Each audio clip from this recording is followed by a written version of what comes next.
12월 15일 오후 3시 30분 영상 촬영하고 있습니다. 어제 올려드렸던 비트코인 분석 영상에서 이 저점 87.7K에 위치한 저점을 이탈하게 되면 하단의 디맨드존의 유동성을 흡수하면서 유동성 수입이 발생을 할 가능성이 높다. 그래서 오히려 여기서 롱 포지션을 열 수 있는 트레이딩 관점을 전달을 해드렸습니다. 그래서 예상대로 유동성을 흡수하고 상승이 나와준 모습이고요. 그 댓글에 보니까 어제 이 자리를 놓쳤다고 하신 분이 계셨는데 저도 놓쳤습니다. 제가 새벽 5시까지 기다렸는데 자리가 안 오길래 잠깐 자고 왔거든요. 근데 이미 유동성 흡수하고 가격이 올라와 있더라고요. 그래서 이제 되돌림에서 2차 롱 포지션 진입 자리를 보고 있었는데 안타깝게도 이 되돌림 존까지는 살짝 미치지 못하고 가격의 발산이 나와줬습니다. 근데 이 놓쳤다고 해서 여러분 절대로 포모를 느끼고 추격 매매를 하시면 안 됩니다. 물론 그렇게 해서 수익이 날 수도 있겠지만 장기적으로 봤을 때 득보다 실이 더 많은 습관이에요. 시장은 매일매일이 기회의 장이기 때문에 절대 조급한 마음이 트레이딩의 동기가 되어서는 안 된다 강조를 드리고요.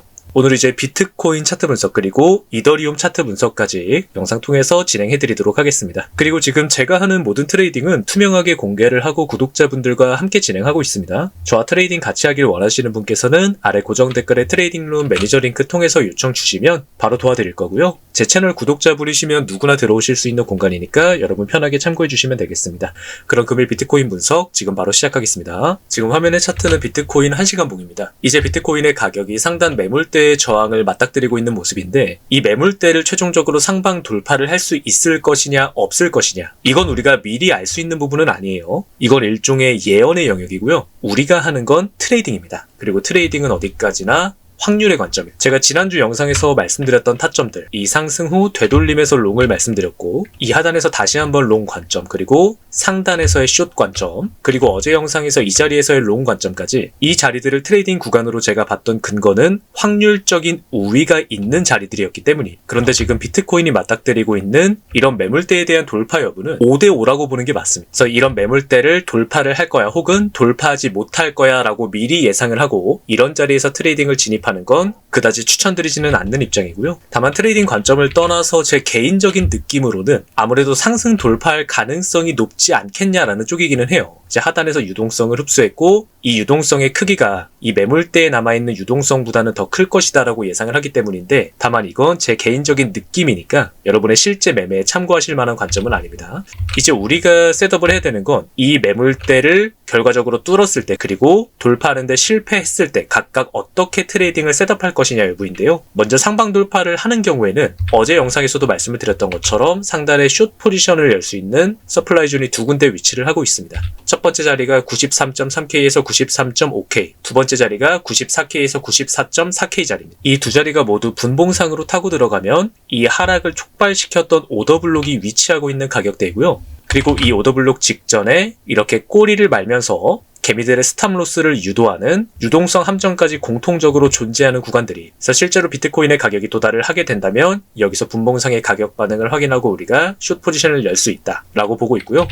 지금 여기에도 오더블록이 하나 있기는 해요. 이 장대음봉, 하락 임펄스 캔들을 만들었던 오더블록이 위치를 하고 있는 가격대가 91.8K에서 92.6K 정도가 되는데요. 제가 이 자리는 지금 말씀드리지 않는 이유가 뭐냐면 이 구간에서 특별하게 개인들의 스탑로스를 유도할 만한, 그러니까 개인들의 유동성이 몰릴 수 있도록 유도할 만한 차트적 장치가 아직까지 확인이 되지 않고 있기 때문이에요. 만약에 비트코인의 가격이 추가적으로 상승을 하다가 이 서플라이 존에 미치지 못하고 윗꼬리를 말면서 한 차례 빠지는 모습이 나오고 그 다음에 상승을 하게 된다면 이 꼬리를 만 가격 자체가 개인들의 유동성이 이 뒤로 몰리도록 유도하는 역할을 하게 되거든요. 이렇게 되면 이때는 이 서플라이 존에서도 마찬가지로 우리가 숏 포지션으로 진입할 수 있는 확률이 높아지게 됩니다. 다만 아직까지는 이런 모습이 나타나지 않기 때문에 여기서의 숏 포지션은 고려하고 있지 않은 상황이에요. 그리고 반대로 비트코인의 가격이 만약 상승세를 강력하게 이어나가지 못하고 하방으로 이탈을 하게 된다면 최근 지지가 나왔던 디맨드 존 밑에 추가적인 디맨드 존이 하나 더 있습니다. 여기는 가격상으로 84.5K에서 85.5K에 위치를 하고 있어요. 그리고 지금 여러 차례 비트코인이 꼬리를 말면서 이 구간에서 지금 개인들의 스탑로스가 다시 한번 모이고 있는 상황이거든요. 그래서 이런 유동성을 비트코인이 다시 한번 흡수를 하고 더 강한 상승으로 연결될 수 있는 가능성이 여전히 남아있기 때문에 이 하단의 디맨드 존 또한 저는 잠재적인 롱 포지션 진입 구간으로 체크를 해놓은 상황입니다.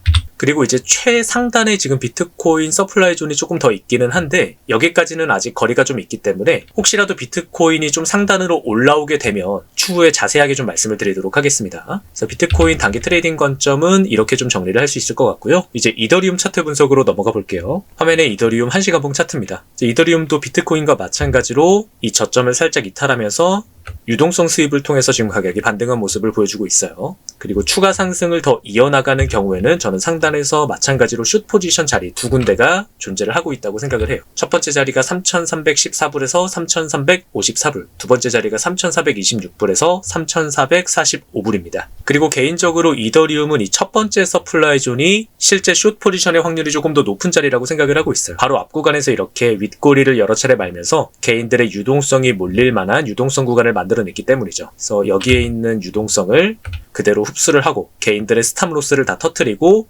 추가적인 숏 포지션의 연료를 확보한 상태로 더 큰 하락으로 연결될 수 있다. 그래서 이더리움이 이 서플라이 존에 도달을 했을 때 마찬가지로 분봉상의 구조가 하락으로 전환이 된다면 저는 숏 포지션을 열 계획을 가지고 있습니다. 이어서 이더리움의 차트를 조금 더 크게 놓고 보게 되시면 지금 중기 구조가 이런 식으로 고점과 저점을 지속적으로 높여나가는 상승 구조로 유지가 되고 있거든요. 그러니까 여기가 이더리움 가격이 좀 많이 하락하기는 했지만 그럼에도 불구하고 중기 구조상으론 아직 이 상승 구조에는 전혀 문제가 없는 거예요. 그리고 이 상승 구조의 현 기준점이 이 자리 2,900불에 위치를 하고 있는데 2,900불을 만약 이더리움이 하방으로 이탈을 하게 되면 기존에 이어지던 상승 구조의 저점을 최초로 훼손하는 현상이 발생을 합니다. 이때는 향후 이더리움의 가격 구조가 추가적인 하락으로 연결될 수 있는 가능성을 내포하게 되는데 이 자리를 하방으로 이탈을 했다라고 해서 바로 급격하게 폭락이 나오기보다는 단기적으로는 하단에 디맨드 존의 유동성을 흡수하고 반등이 나올 가능성이 조금 더 높습니다. 그래서 분석의 관점에서는 이 저점 이탈 자체가 이더리움의 구조가 하락으로 전환될 수 있다는 점을 시사하지만 트레이딩 관점에서는 오히려 이때 하단에서 롱 포지션을 열 수 있다 말씀을 드리고요. 하단에 위치한 디맨드 존 각각 2,814불에서 2,847불 그리고 하단에는 2,721불에서 2,756불에 위치를 하고 있습니다. 그리고 지금 이더리움이 여기에 밑꼬리를 크게 말면서 가격이 반등했던 구간이 존재를 하거든요. 그래서 이 꼬리 부분 자체가 이 뒤로 개인들의 스탑로스가 몰리도록 유도하는 인듀스먼트에 해당을 하기 때문에 하방 이탈을 하게 된다면 마찬가지로 저는 롱 포지션의 진입 기회를 보도록 하겠습니다. 그래서 이렇게 이제 비트코인, 이더리움 트레이딩 관점들은 이제 모두 정리를 해드렸고요. 이 비트코인의 차트를 조금 더 큰 프레임에서 패턴에 대해 한번 말씀을 드려볼게요. 요즘에 이 페넌트형 패턴을 좀 보시는 분들이 많이 계시거든요. 비트코인이 이렇게 하락 추세가 이어져 오다가 깃발형 패턴을 만들고 추가적인 하락으로 연결되는 패턴이 그리고 이 자리만 놓고 보면 상승 쐐기형이라고 볼 수도 있죠. 저점을 크게 높여가는 반면 고점을 보다 완만하게 낮춰가면서 가격이 응축되다가 하방으로 발산을 하는 이 상승 쐐기형 패턴이라고도 말씀드릴 수가 있어요. 다만 패턴이 확실하게 완성된 것은 아니고 여기서 한번 페이크아웃이 나왔죠. 이 패턴이라는 것은 최종적으로 하방 이탈이 확정이 됐을 때 완성이 되는 겁니다. 그래서 우리가 지금 단계에서부터 비트코인의 큰 방향이 하락으로 연결될 것이다라고 예측을 할 필요는 없지만 큰 관점에서는 이렇게 패턴의 모양이 만들어지고 있는 것은 사실이에요. 어차피 트레이딩이라는 거는 정해진 원칙대로 진행을 하는 것이기 때문에 사실 큰 의미는 없지만 이 장기적인 관점에서는 현재 이렇게 패턴이 만들어지고 있다는 점은 우리가 조금 예의주시해서 지켜볼 필요는 있을 것 같습니다. 그래서 오늘 관점도 여러분 트레이딩에 많은 도움이 되었기를 바라고요. 이제 저와 트레이딩 함께 하길 희망하시는 구독자분께서는 아래 고정 댓글에 트레이딩룸 매니저 링크 남겨드릴 테니까 요청 주시면 바로 확인해 드리도록 하겠습니다. 그럼 오늘도 영상 끝까지 시청해주셔서 감사합니다.